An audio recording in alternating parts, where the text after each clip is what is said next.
आकाश system, जिसे DRDO और BDL द्वारा संयुक्त रूप से विकसित किया गया है, अब वैश्विक स्तर पर चर्चा का विषय बन चुका है। आर्मेनिया के बाद अब एक और देश इस एयर डिफेंस सिस्टम को खरीदने के लिए कदम आगे बढ़ा चुका है और ये देश है ओमान। तो दुनिया की एक सुपर पावर समझते हुए इस किस्म के हथियार और अब ताकत इकट्ठी कर रहा है जो हमसे ज्यादा दुनिया के लिए खतरा है। कि वो सारा असला अपने लिए बनाना शुरू कर दिया उन्होंने, और वो खुद अगर वो नहीं बनाते तो देखे ना, पूरे का पूरा वेस्ट खड़ा हुआ है पीछे, पूरे का पूरा वेस्ट खड़ा हुआ है पीछे। जितना डिफेंस, जितना इक्विपमेंट है वो जा रहा है, जितना इक्विपमेंट है वो जा रहा है। एंड दे डू अंडरस्टैंड कि हाँ जी करना क्या है और मतलब किस तरह चीजें लेके जानी है। इतनी एक्सपोर्ट्स करना एक बड़ी बात है।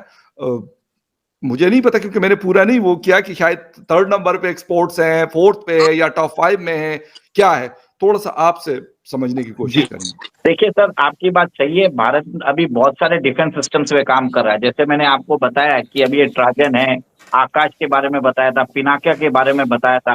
वैसे हमारा LCA तेजस भी चल रहा है डेवलपमेंट में। अगर इंजन आना चालू हो गए तो वो भी जल्द हम एक्सपोर्ट करने लग जाएंगे। सर मुझे ये बताएं कि इस वक्त जो इंडिया है वो वेपन्स हैं वो भेज रहा है, ठीक हो गया, तो इसके बारे में आप क्या कहना चाहते हैं? देखिए बात सिंपल सी ये है कि हर कंट्री के कुछ अपने गोल्स होते हैं, कुछ अपने इंटरेस्ट्स होते हैं, राइट। सो हर कंट्री ने क्या करना होता है, उसने अपने इंटरेस्ट के अकॉर्डिंगली काम करना होता है। हुकूमत से मईशत नहीं संभाली जा रही, मईशत इकानमी के बगैर कोई डिफेंस नहीं पॉसिबल। अब वो 6 गुना हो गया इंडिया का बजट। आप कंपेयर कर लीजिए हमारे दौर से, और अगर ये नायल हुकूमत इसी तरह इकनॉमिक डिसीजंस लेती रही जो कि गलत हैं, किसी वक्त बैठ के आप उनसे डिस्कस कर लीजिए, मैं आपको बता सकता हूं कि इनकी नाअहली की वजह से हमें कितना नुकसान। दोस्तों एक बहुत बड़ी खबर सामने निकल के आ रही है आर्मेनिया कंट्री से। 2024 में आर्मेनिया कंट्री ने 5000 करोड़ रुपए के तोप, वेपन वगैरह भारत से खरीदे थे, और अब उसको वो जो वेपन हथियार जो इंडिया ने सप्लाई किए थे उनको वो बहुत अच्छे लगे। अब 2025 में बहुत बड़ा ऑर्डर आर्मेनिया से भारत को मिला है, और जिससे आर्मेनिया वाले बहुत खुश हैं। लेकिन उसी को लेके पाकिस्तानी मीडिया बौखलाया हुआ है, बहुत दुखी में है, क्योंकि आर्मेनिया इंडिया से वेपन खरीद रहा है। तो इसी को लेके दोस्तों एक वीडियो है, देखते हैं पाकिस्तानी मीडिया रिएक्शन, इसके ऊपर पाकिस्तानी मीडिया क्या ब्लेम कर रही है, और मैं मिलता हूँ आपको वीडियो के आखिर में। तब तक आप वीडियो के मजे लीजिए। ओमान के लिए ये एक स्वदेशी एयर डिफेंस सिस्टम का एक महत्वपूर्ण कदम हो सकता है, क्योंकि इसे न तो रूस से S-400 की तरह महंगी तकनीक की आवश्यकता है और न ही इसकी रखरखाव के लिए बड़े पैमाने पर संसाधनों की। आकाश सिस्टम की सटीकता और प्रभावशीलता के कारण ये ओमान की सुरक्षा के लिए एक बेहतरीन समाधान साबित हो सकता है। तो दुनिया की एक सुपर पावर समझते हुए इस किस्म के हथियार और अब ताकत इकट्ठी कर रहा है जो हमसे ज्यादा दुनिया के लिए खतरा है। ये जो आपने बात की कि थर्मोन्यूक्लियर जो यानी हाइड्रोजन बॉम्ब जो शायद सिर्फ अमेरिका और रशिया के पास है, जो साउथ में वो न्यूक्लियर सिटी बना रहे हैं। पिछले ही दिनों हमने बात की थी शायद, जो अग्नि इंटर कॉन्टिनेंटल बैलिस्टिक मिसाइल, यानी वो हम पे हमारे खिलाफ तो उनके बेशुमार हथियार हैं, लेकिन ये मिसाइल चाइना और फिर कल को रशिया और अमेरिका तक पहुंचेंगे, और फिर इनके खिलाफ जो डिफेंस शील्ड बनाई है वो भी दुनिया के हथियारों के खिलाफ है। तो ये तमाम जो चीज़ें जिसकी हिंदुस्तान कोशिश कर रहा है, और हालिया बजट में जिस तरह उन्होंने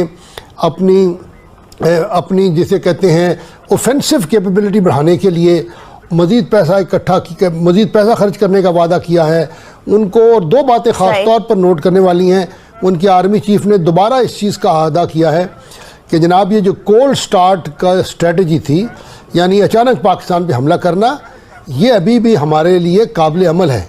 अपना दिफा किया है, अपने मफाद के साथ खड़े हैं। लेकिन जो बात हमें और दुनिया को बताने की ज़रूरत है कि हिंदुस्तान एक ऐसी उभरती हुई फौजी कुव्वत बन रहा है जो ना सिर्फ पाकिस्तान बल्कि पूरे इलाके में जो है वो जाहरियत का मर्तकब हो सकता है। और मेरे ख्याल में दुनिया को इनकरेज करना चाहिए, पाकिस्तान को भी हिंदुस्तान को भी, कि अब ये हथियारों की रेस छोड़कर मुज़ाकरात की तरफ आएँ। सही चले कि खालिद साहब, यह पाकिस्तान का खतरा तो हमेशा से पाकिस्तान को रहा है, इंडिया को पाकिस्तान से रहा है। कभी दोस्ती हमारी उस तरह से हो नहीं पाई कि जिस तरह से शायद एक नेबर्स को रहने की जरूरत है, शायद ऐसा फ्यूचर में भी नजर नहीं आएगा। लेकिन अब ये जो जिन हथियारों की आप बात कर रहे हैं, जो थर्मोन्यूक्लियर सिटी बना रहे हैं साउथ के अंदर, ये बड़ा टॉप सीक्रेट इन्होंने अपनी तरफ से रखा, वो तो प्रेस में लीक हो गया तो बात अलग है।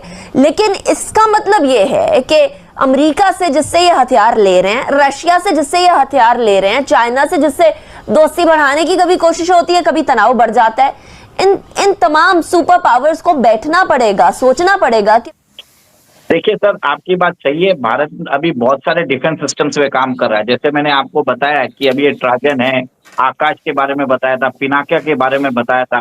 वैसे हमारा LCA तेजस भी चल रहा है डेवलपमेंट में। अगर इंजन आना चालू हो गए तो वो भी जल्द हम एक्सपोर्ट करने लग जाएंगे। उसके अलावा भारत की डिफेंस कंपनीज मोरक्को में इन्वेस्ट कर रही है। आपको जान के हैरानी होगी कि मोरक्को ने इन्वाइट किया है टाटा एडवांस इंफो सिस्टम्स को कि आप हमारे देश में आके इन्वेस्टमेंट करिए। ये भारत का फर्स्ट ओवरसीज इन्वेस्टमेंट रहेगा, जिसमें वहां पे जाके व्हीकल्स बनाए जाएंगे अफ्रीकन रिक्वायरमेंट्स के कारण। उसके अलावा हमने देखा है कि कितने ज्यादा हमने ड्रोन्स में भी हमने एक बहुत सारा एक तरह से इकोसिस्टम बन रहा है। DRDO में वहां पे सफलता हमें मिल रही है। और एक इन्होंने एक और एक चीज चालू किया है, DRDO ने भार्गव अस्त्र करके एक ड्रोन सिस्टम भी बनाया, जो ये छोटी छोटी मिसाइल्स होती है, माइक्रो मिसाइल्स, वो भी एमिट कर सकता है। और अभी मैंने रिपब्लिक डे परेड के लिए मैंने ये भी देखा कि रोबोटिक डॉग्स भी उसमें पार्टिसिपेट करने वाले हैं। तो एक तरह से भारत का कहीं ना कहीं डेवलपमेंट तो हो ही रहा है। और भारत के फिनांस मिनिस्टर अगर एक साथ मिलके उनको और फंड्स दे दिया जाए तो ये जो R&D टेक्नोलॉजी में भारत में फंड्स, भारत में जो हथियार बनेंगे, ये भारत के लिए पैसा कमाएंगे। तो भारत के फिनांस मिनिस्टर को भारत के R&D में पैसा लगाने की जरूरत है।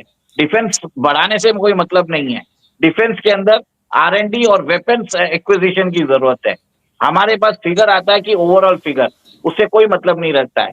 सर, हमारा डिफेंस बजट 6,25,000 करोड़ का है, जिसमें 4,50,000 करोड़ एडमिनिस्ट्रेटिव एक्सपेंसेस हो जाते हैं और 1,75,000 करोड़ ही उसके अंदर हमको डिफेंस के इक्विपमेंट भी परचेज करने पड़ते हैं और उसके अलावा उसके अंदर R&D भी यूज करना पड़ता है। सर, वो बहुत ही नॉमिनल है, ठीक है। और सेकंड सर, एक और एक चीज है, आप ये देख लीजिए कि भारत के अंदर अभी जो प्राइवेट पार्टिसिपेशन है वो 21% है। वो इसको बढ़ाने की जरूरत है। वहां पे टैक्स इंसेंटिव देने की जरूरत है। भारत के जो कंपनीज है, जैसे उनको आप रिसर्च, DRDO का जो पेटेंट्स है, रिसर्च है, उनके साथ शेयर करके भारत और एक चीज है, आपने ये भी देखा है, हिंदुस्तान एरोनॉटिक्स लिमिटेड है, भारत की एक प्रीमियर डिफेंस एजेंसी है, डिफेंस कंपनी है, PSU है। बट कहीं ना कहीं मुझे लगता है कि यहाँ पे प्राइवेट प्लेयर्स को इन्वॉल्व करना बहुत जरूरी है, क्योंकि हिंदुस्तान एरोनॉटिक्स लिमिटेड बहुत हद तक फेल हुई है फाइटर एयरक्राफ्ट में। उमेश जी, मुझे लगता है हम अपनी स्टेटमेंट को कॉन्ट्रडिक्ट करने शुरू कर दिया। अब मैं आपको एक एक करके कॉन्ट्रडिक्शन बताता हूँ। हमने पहले बोला कि तो दोस्तों, आपने वीडियो में देख लिया होगा कैसे पाकिस्तानी मीडिया झल्ला रहा है, बौखला रहा है, उनकी जली हुई पड़ी है। और जो अच्छे काम करेगा ऑर्डर तो उसी को मिलेगा। ऐसे तो ऑल वर्ल्ड में अमेरिका, ब्रिटेन, फ्रांस बहुत हथियार सप्लाई कर रहे हैं, लेकिन आर्मेनिया ने इंडिया को ही क्यों चुना है? तो दोस्तों, अगर आपको वीडियो अच्छी लगी तो प्लीज लाइक, शेयर और कमेंट में अपनी राय रखना ना भूलें और कृपया चैनल को सपोर्ट जरूर करें। तो दोस्तों, मिलते हैं अगली वीडियो में, तब तक के लिए गुड बाय, जय हिंद।